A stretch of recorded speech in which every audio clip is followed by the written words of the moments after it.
E o Wesley aceitou a proposta do Atalanta e está a meros contratos de ser oficialmente vendido para o futebol italiano. O Southampton começa a palhaçada, assim como o Zenit, e começa a fazer zilhões de pedidas para a contratação de Carlos Alcaraz. Rodolfo Landim fala em podcast sobre a chegada de Michael e afirma, com suas próprias palavras, que os seus desejos estão alinhados com os desejos, com as intenções do torcedor. Olha só o Rodolfo Landim aí, dando uma pista. E também Alex Telles pode chegar no Flamengo. Eu vou explicar tudo isso para vocês. Fala comigo, Rubro Negro, tô trazendo aqui para vocês as últimas informações do Mengão aqui no seu canal Notícias do Flamengo. Já vai começando o vídeo deixando seu like, se inscrevendo no canal e também acionando o sino de notificação para dar aquela força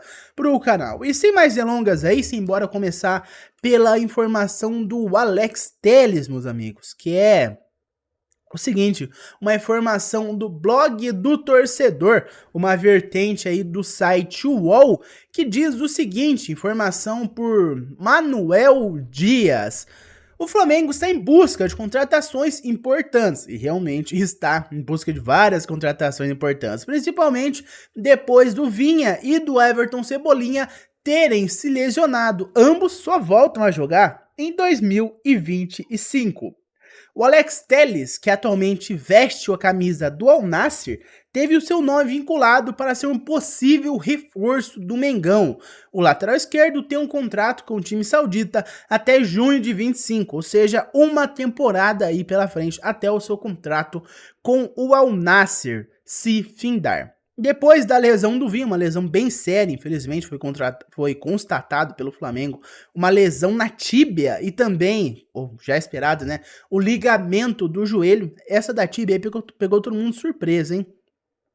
O Alex Telles pode ser uma excelente opção para disputar a posição aí com o Ayrton Beijinho Lucas. Ele vai poder assinar um pré-contrato para sair de graça com qualquer time a partir de janeiro. Só que o Mengão não vai esperar até janeiro para assinar um pré-contrato com o Alex Telles, ou seja, então ou vai contratar ele, tirar ele do Al Nassr ou vai para outro. Mas esperar, esquece esperar até janeiro para contratar o Alex Telles, né? Agora, mudando de assunto e falando aí da fala do Rodolfo Landim, galera, que ele foi ao podcast Mundo GV e foi, é claro, questionado aí sobre o Misha, sobre o Michael. E ele falou o seguinte, abre aspas aí, para o presidente Rodolfo Landim. A gente não pode falar número e não pode falar nome. Vamos dizer que há um alinhamento de pensamentos entre torcedores e gestores do clube, como eu havia dito para vocês no começo do vídeo. É sempre uma possibilidade. Saiu no momento que era importante na carreira dele, se referindo aqui ao Misha. Isso acontece. O Gerson saiu e voltou, fecha aspas aí, para Rodolfo Landim, galera. Olha só, ele falando aí que há um alinhamento de pensamento entre torcedores e gestores do clube. Então, de acordo com o Rodolfo Landim, nós podemos estar certos sobre o Wesley. Vamos ver aí o que tá me pegando, sabe? Tá me deixando bem receoso com essa volta aí do Misha, cara, é que ele tá pedindo muito dinheiro. O Michael tá fora da casinha, tá pedindo muito dinheiro em luva mesmo, sabe? Pra voltar, um salário estarrecedor de grande, muito alto pro futebol brasileiro. Ele não é um jogador tão importante assim. Ele pode chegar no Flamengo e se tornar tão importante quanto o BH, quanto o Gabigol, quanto o Arrasca. Daí ele pode exigir um salário do mesmo nível, mais de R$1 milhão, cara. Mas até lá, esse salário que ele tá pedindo está fora de cogitação, tá certo? Que ele passou pelo futebol árabe, foi importante, isso, aquilo, mas mesmo assim, isso me deixa muito preocupado com uma possível volta do Misha. Agora, mudando de assunto e falando do Carlos Alcaraz, galera, porque essa notícia aqui não é muito legal de se dar. Uma notícia do GE que diz o seguinte: o Southampton, que é o time que tem o Alcaraz, né? Muda valores, pede jovens da base e trava a negociação do Flamengo por Alcaraz. Novamente, estão querendo envolver jogador na troca. O Flamengo não faz isso. O Flamengo tem dinheiro. Não tem por que o Flamengo dar jogadores num negócio que ele pode fazer puramente por dinheiro, sabe?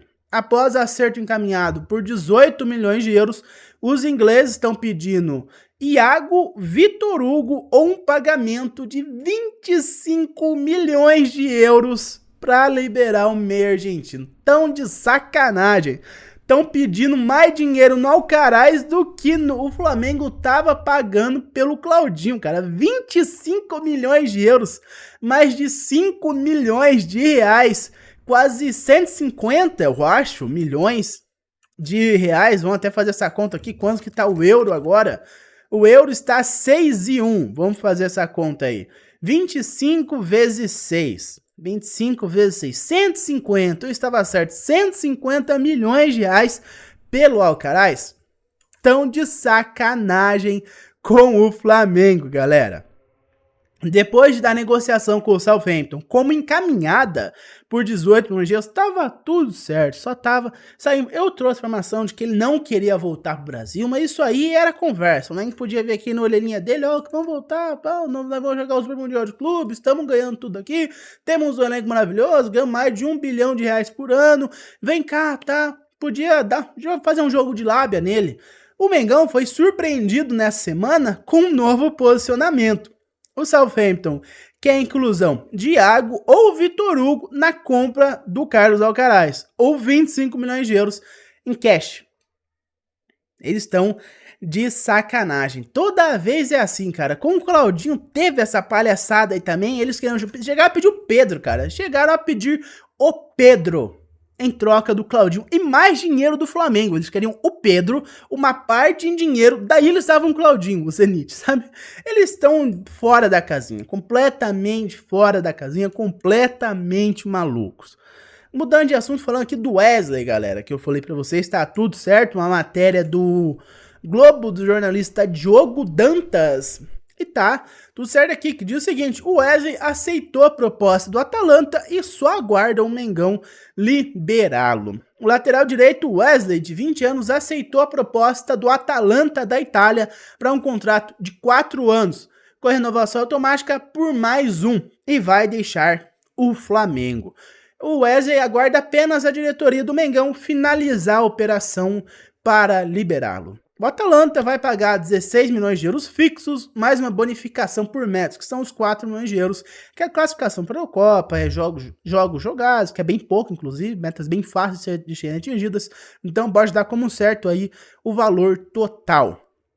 Mengão vai ficar com 90% dos 20 milhões de euros, do qual será descontada a comissão para os agentes envolvidos no negócio, e 10% é do Wesley, que possuía 10% do seu passe. Ou seja, então, 20 milhões de euros, 2 milhões de euros aí serão do Wesley. O Mengão ainda vai ficar com os outros 18 e ainda vai ter que dar a parte, a comissão dos agentes envolvidos na negociação. O Wesley já tem tudo acertado em relação ao salário com o Atalanta e tem chance de se despedir no jogo de ontem contra o Bolívar, o que não aconteceu. Ou seja, o Wesley vai ficar por mais um jogo ou não vai ter despedida, só vai sair e seja o que Deus quiser. O que eu acho que é mais provável até. Eu acho que não teve festa, porque foi muito em cima da hora, né? O negócio foi feito muito em cima da hora, não teve tempo das torcidas se organizarem e fazer uma homenagem para o Wesley, ou eles simplesmente não quiseram, eu simplesmente não sei. Mas por enquanto foi isso, meus amigos. Muito obrigado por terem ouvido até aqui, essas foram as informações do momento, e o Mengão tem que ver o que vai fazer a respeito de um centroavante, porque tanto Pedro quanto o Gabigol sentiram a coxa. O Pedro, se não me engano, foi à esquerda e o Gabigol à direita. Ou foi a mesma coxa direita, eu não tenho certeza agora. Mas os dois sentiram posterior da coxa. Os dois se lesionaram no mesmo jogo. Olha só isso. Pedro saiu com lesão, entrou o Gabigol. O Gabigol entrou, sentiu a coxa. Daí sobrou o Carlinhos aí, né, cara? Mas não dá pro Carlinhos jogar Brasileiro, Copa do Brasil e Libertadores. Principalmente na reta final que tá. O Brasileiro, o Flamengo tá brigando por título, tá em quarta de final da Copa do Brasil, oitavas da Liberta, fez o primeiro jogo ontem, então não tem condição, Carlinhos não aguenta jogar 3 jogos, o Flamengo vai ter que ver aí se vai subir um centroavante da base, ou se vai improvisar alguém centroavante, se vai contratar um centroavante por empréstimo, O que vai fazer? Porque é pelo menos um mesinho aí, tanto Pedro quanto o Gabigol parados, cara. Vamos ver o que o Flamengo vai fazer, que decisão o Mengão vai tomar em relação aí à lesão de posterior de coxa de Gabriel Barbosa e Pedro Gol. Vamos, Flamengo!